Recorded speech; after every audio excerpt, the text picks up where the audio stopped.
I am going to be talking to you guys about everything that's been going on.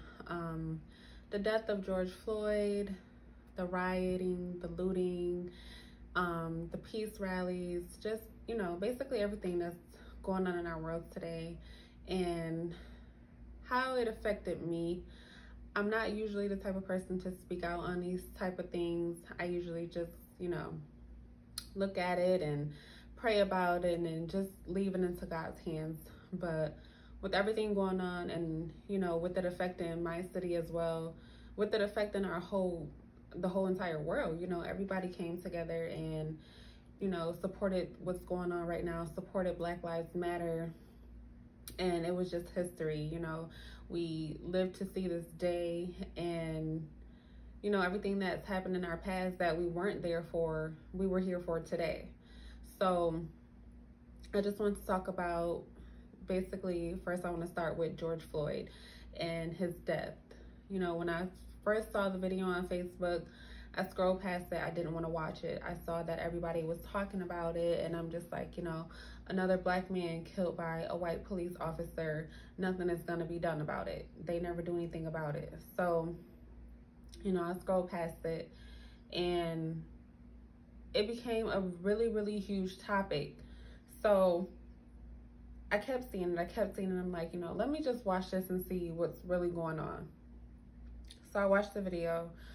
I watched it from beginning to the end, and it just really broke my heart to see that a man could really sit there with his knee on someone's neck, hearing him cry out, telling him that he can't breathe, and you're still sitting there with your knee on his neck. I mean, any person with common sense, any person with a heart, no matter what the person did, you're going to get up. He was arrested. He was restrained. That was it. That's all you had to do. When they finally came, when the ambulance finally came and they picked him up and put him on a stretcher, I'm just watching the video and I'm just like, he's dead already. Like, his body was lifeless. And the fact that other police can just sit around and be okay with what another officer was doing is just crazy to me. And I saw a lot of people saying like, well, people were around, they were recording, they should have stopped it. At the same time, if someone would have went to pull that officer off of him, who knows what they would have did. That would have been another person dead. They could have felt like, all right, this person is trying to attack me or something, and shot them or anything. You never know what happens, So just the fact that the person did have proof of what happened says enough, because we could have not had proof of what happened at that time. And the police officer could have just gone away freely and been living his life after taking a life. And it was just all so sad, just seeing everything that's going on. I was really keeping up on it and watching a lot of videos and stuff, and I saw how they were over there rioting and protesting and stuff, and it started to get out of hand. At first, I was all for it, the peaceful riots and protesting and stuff, but when it got to a point where people started looting and destroying their own cities, ours as well, it was just sad. It's just like, this is where we have to live, and you guys are destroying our cities. You're destroying our own cities where we have to live, where we wake up every day. We drive past this stuff and our buildings are burnt down. The places that we go are just destroyed. And I just felt like it had nothing to do with the death of George Floyd. You protest, you do the peaceful marches, cool, that's fine and dandy. Leave it at that. But the fact that it was just taken to a whole nother level, it just blew my mind. Because I felt like at that point, that was just an excuse to go out of your way and rob people and get free stuff. It was just terrible. And I don't know, just that whole situation. I just really pray for his family, for his daughter, and just for all of this to stop. It's time for everybody to just start coming together as one. It's time for us to unite. My thing is, it's sad that it takes another white police officer to kill one of our own for us to really stand up and start doing something about it. And every day I turn on the news, our own people are killing our people. If you're going to protest and riot about a white man killing our people, do the same thing when our people are killing our own people. It's time for us to come together, stand up, and be united as one. But we can't do that if we don't have each other to stand there with. How can we be united as one if we're sitting here killing our own people? And I've seen like a lot of people writing that, and then people were just like, oh no, it has nothing to do with that. It has a lot to do with it. At the end of the day, we need our people. Our people are dying left and right at the hands of our own. It's not just a white thing. It's not just police killing our people. And if they see that we don't care about our people, why should they? It's just, I don't even want to turn the news on anymore. I turned the news on a couple weeks ago and I saw 5 shootings within one night. Our own people. Why? Why are we killing our own people? Why are we taking out our own people? We need each other. We need to stand strong together. And I look around and I see how just the hatred that we have for one another, the jealousy, the envy. It's like, why can't we love one another? Why can't we support one another? Why can't we be happy for one another? And I was talking to my little cousin, and she was saying how she wanted to sell clothes and sandals and lip gloss and all this stuff. So I'm like, you know, that's cool. Go ahead, do it. That's on your heart. That's what you want to do. Do it. Everybody's selling hair. Everybody's selling lashes. Everyone's doing it. If that's what you want to do, go ahead and do it. So she sent me some things that she wanted to sell, and I picked out like the little onesies that I see everybody's wearing. So I'm like, you know, sell those. Like, you know, everybody's wearing those right now. It's a good product. It'll sell. So she tells me like, yeah, I wanted to, but my friend sells those. And when I told her that I wanted to sell them, she got upset like, oh, I was already selling those. Why don't you pick something different or something like that, to that extent. So I'm just like, you know, at the end of the day, that's not a friend. A friend is going to tell you, yeah, go ahead, do it. Like, you know, I'm selling them. I'm making money off them. Like, do it.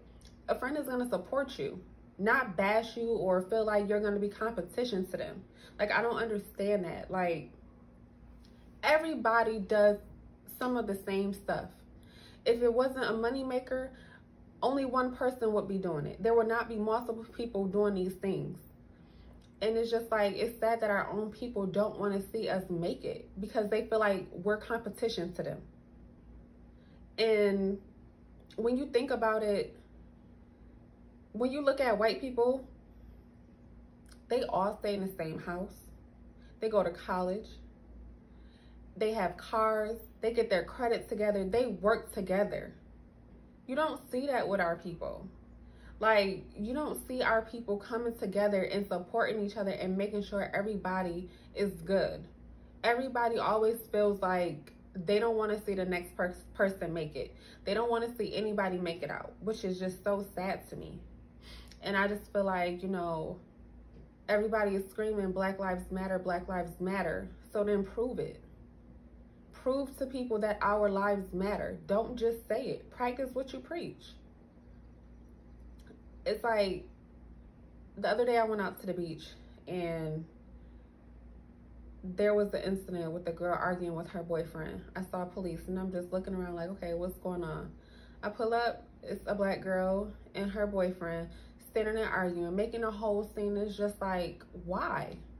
We can't even go anywhere and do anything without our people making a scene. And then we always wonder why they label us the way that they do.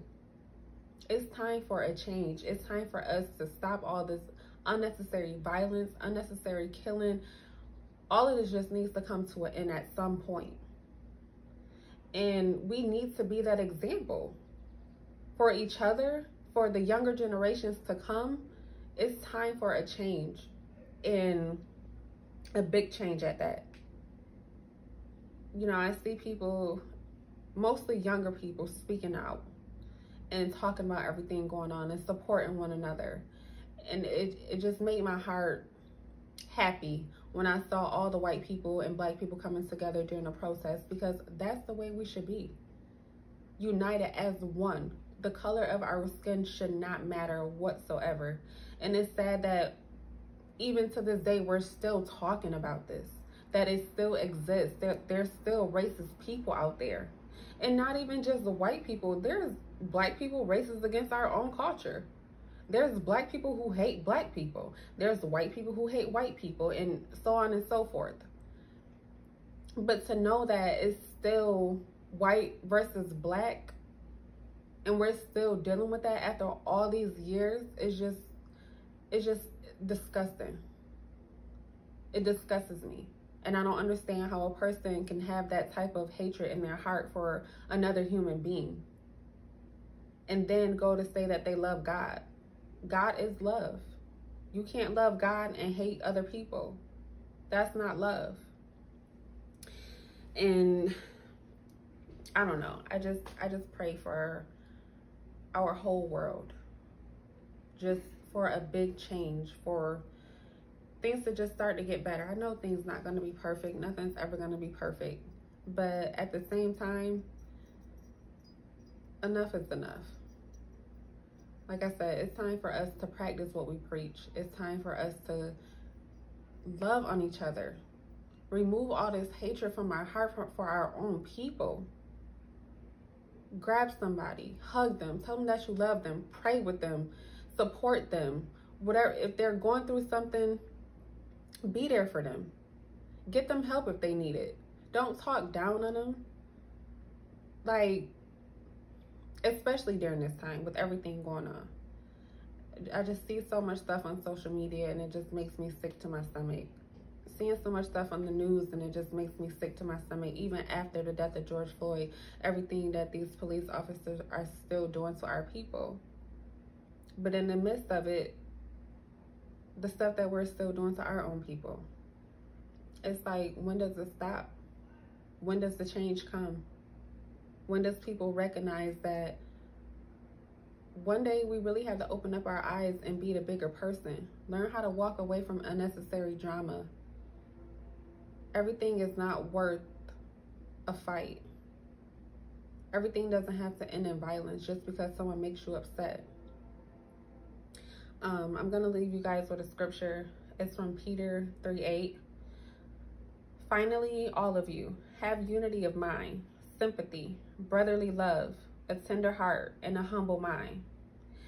That scripture alone just speaks volume. I mean, it's just time. I pray for a change. I'm going to continue to pray for a change. Continue to pray for our people. Continue to pray that, racism just disperse. Like I said, it's just sad to me that it still even exists and that people has that type of hate in their heart for one another. So, I pray that God sends better days ahead of us.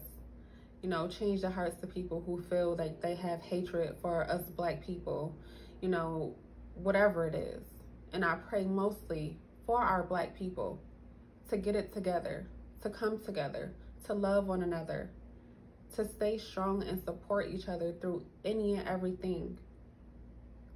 I thank you guys for tuning into my channel, for continuing to watch. I love you guys so much. Continue to stay prayed up, continue to stay covered, and continue to stay protected with everything still going on with the virus. And I just thank you guys so much. I love you guys so much. Bye.